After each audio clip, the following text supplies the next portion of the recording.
ശനിയാഴ്ച നടന്ന 2 മത്സരങ്ങൾ, Netherland versus Sweden, Germany versus Ivory Coast. Netherland ജപ്പാനായിട്ട് സമനില പിടിച്ച ടീമാണ്. ജപ്പാനായിട്ട് സമനില പിടിച്ചല്ല, ജപ്പാനായിട്ട് ജയിക്കേണ്ട കളി അവസാനം ജപ്പാൻകാർ ഹെഡർ അടിച്ച് 87-ാം മിനിറ്റിൽ സമനിലയാക്കിയ കളിയാണ്. ആ കളി കണ്ട, നെതർലൻഡിൻ്റെ കളി കണ്ടവർ സ്വീഡനായിട്ട് മുട്ടുമ്പോൾ എങ്ങനെ ചിന്തിക്കണം? ഞാൻ വലിയ പ്രതീക്ഷ വെച്ചിട്ടുണ്ടായിരുന്നില്ല. പക്ഷേ റിസൾട്ട് വന്നപ്പോൾ 5-1 കൂറ്റൻ ജയമാണ് നെതർലൻഡ് ഏറ്റെടുത്തത്, നെതർലൻഡ് നേടിയത്. ബ്രോബെ ചങ്ങായിക്ക് അധികം പറ്റിയില്ല. സണ്ടർലൻഡിൻ്റെ ഇംഗ്ലീഷ് പ്രീമിയർ ലീഗ് കാണുന്ന വ്യക്തിയാണ്, പക്ഷേ സണ്ടർലൻഡിനെ അത്രയ്ക്ക് ഞാൻ ഫോളോ ചെയ്യുന്നത്. സണ്ടർലൻഡ് കഴിഞ്ഞ സീസണിലാണ് പ്രൊമോഷൻ തേടി പ്രീമിയർ ലീഗ് വന്നത്. അവർ 6-ാം സ്ഥാനത്തങ്ങാട്ട് 6-7-ാം സ്ഥാനത്തങ്ങാട്ട് അവർ ഫിനിഷ് ചെയ്ത് യൂറോപ്പയ്ക്ക് ക്വാളിഫൈ ചെയ്യുമെന്നാണ് എൻ്റെ അറിവ്. തെറ്റുണ്ടെന്ന് തിരുത്തണം.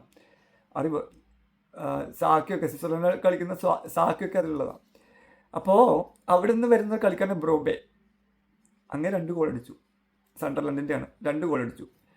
പിന്നെ ഗാക്പോ അറിയാലോ, ലിവർപൂളിൻ്റെ കുന്തമുന ഗാക്പോ 2 ഗോൾ അടിച്ചു.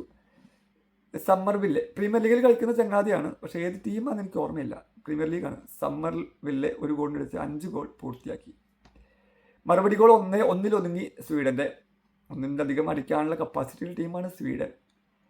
ലിവർപൂളിൻ്റെ തന്നെ താരങ്ങൾ ഉണ്ട്, അതിൽ കളിക്കുന്നുണ്ട്.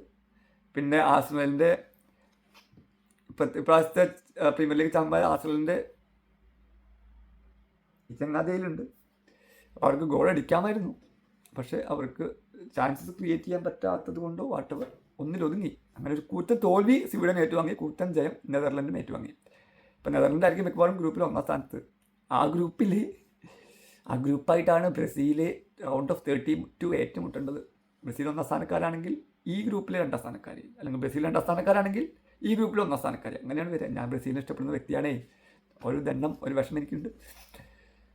ഓക്കെ, അപ്പോൾ നെതർലൻഡ് ഒരു ക്വാളിറ്റി ടീമാണെന്ന് സ്വീഡനായിട്ടുള്ള കളി കണ്ടവർക്കും അല്ലെങ്കിൽ ഹൈലൈറ്റ്സ് കണ്ടവർക്കും മനസ്സിലായിട്ടുണ്ടാവും. മുട്ടാൻ എന്ത് എളുപ്പമല്ല. അവരുടെ മിഡ് നോക്കി, മിഡിൽ 2 ജയൻറ്റ് ചങ്ങാതിമാർ നിൽക്കുന്നു. ഒന്ന് ഡിയോങ്. രണ്ടാമത്തത് നമ്മുടെ ലിവർപൂളിൻ്റെ ചങ്ങാതി ഉണ്ടല്ലോ, ഞങ്ങളുടെ പേര് ഞാൻ മറന്നു. ലിവർപൂളിന് വേണ്ടി കളിക്കുന്ന ചങ്ങാതിയാണ് ഗ്രാവൻബെക്ക്. കിട്ടില്ല ഞങ്ങളോട്ട്. എനിക്ക് ആ ലിവർപൂളിന് വേണ്ടി കളിക്കുമ്പോൾ തന്നെ ഞങ്ങളുടെ കളി കളിക്കുന്നത് നല്ലൊരു പ്ലെയറാണ് ഡിയോങ്. പിന്നെ പറയേണ്ട കാര്യമില്ല, വേൾഡ് ക്ലാസ്. ഈ 2 പേരാണ് അവർ മധ്യനിര അടക്കി വാഴുന്നത്. പിന്നെ അവരെങ്ങനെ കളിക്കാതിരിക്കും? പക്ഷേ ആദ്യ കളിയിൽ എന്ത് പറ്റിയെന്ന് അറിയില്ല. പക്ഷേ 2-1 മുന്നിട്ടൊന്നും ജയിക്കേണ്ട കളിയായിരുന്നു, പക്ഷേ സമനില വന്ന് പിടിച്ചെന്നേ ഉള്ളൂ. അപ്പോൾ ശക്തരായി നെതർലൻഡ് 5-1 സ്വീഡനെ തകർത്തു. രണ്ടാമത്തെ കളി എൻ്റെ പൊന്നെ. രണ്ടാമത്തെ കളി പറയുമ്പോൾ 6-1 കൊറസോവോനെ തകർത്ത ജർമ്മനി 2-1 മാത്രം ഐവറി കോസ്റ്റിനെ തോപ്പിച്ചതുകൊണ്ട് ആരും വിശ്വസിക്കുമോ? ഞാൻ വിശ്വസിക്കില്ല. ഞാൻ പ്രതീക്ഷിച്ചത് 6-1 കൊറസോവയെ തകർത്ത ജർമ്മനി ഇപ്പം മിനിമം ഒരു 4 ഗോളിനെങ്കിലും ഐവറി കോസ്റ്റിനെ തൂത്തെറിയുന്നൊക്കെ വിചാരിച്ച ഞാൻ ആദ്യ ഗോൾ അടിച്ചത് ഐവറി കോസ്റ്റാണ്. കെസിയ ആൾ AC മിലാൻ്റെ വേണ്ടി കളിക്കുന്നതാണ് എൻ്റെ ഓർമ്മ. ഇനി ടീം മാറിയെന്ന് എനിക്കറിയില്ല. ഇനി നമ്മുടെ അൽ നാസറോ അല്ലെങ്കിൽ സൗദി പ്രോ ലീഗ് മാറിയോ എന്നൊക്കെ സംശയമുണ്ട്. അതിൻ്റെ ഒന്ന് കമൻറ്റ് ബോക്സിൽ ഇടണം. അപ്പോൾ കെസിയാണ് ആദ്യം ഗോൾ അടിച്ചത്. വല കുലിക്കത് ഞെട്ടിപ്പോയി. പിന്നെ അവർ ഉണ്ടാവിനെ ഇറക്കുന്നു, സബ്സ്റ്റിറ്റ്യൂട്ട് ഇറക്കുന്നു. അത് വലിയ ഇമ്പാക്റ്റ് ഉണ്ടാക്കുന്നു. പിന്നെ അവർ സമനില ഗോൾ നേടുന്നു.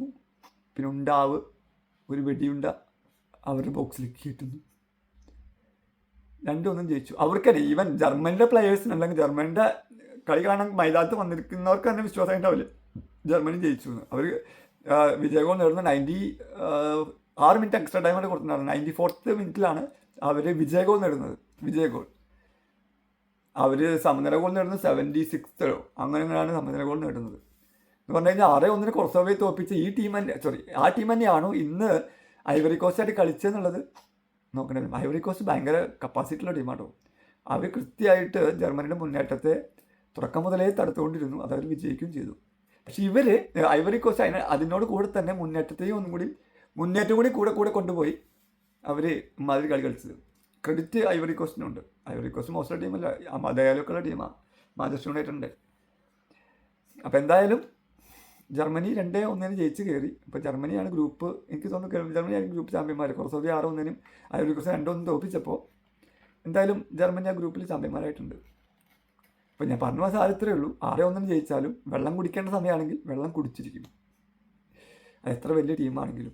സ്പെയിൻ വെള്ളം കുടിച്ചില്ലേ 0-0, പോർച്ചുഗൽ വെള്ളം കുടിച്ചില്ലേ 1-1. അതൊക്കെ ആരായിട്ടാണ്? പോർച്ചുഗൽ കോങ്കോ ആയിട്ടും സ്പെയിൻ 40 വയസ്സായ ചങ്ങാതി ഗോൾ കീപ്പറായിട്ടുള്ള സമയം ആ ചങ്ങാതി സോറി ആ ടീമിൻ്റെ പേര് പറഞ്ഞു, ആ ടീമായിട്ടും.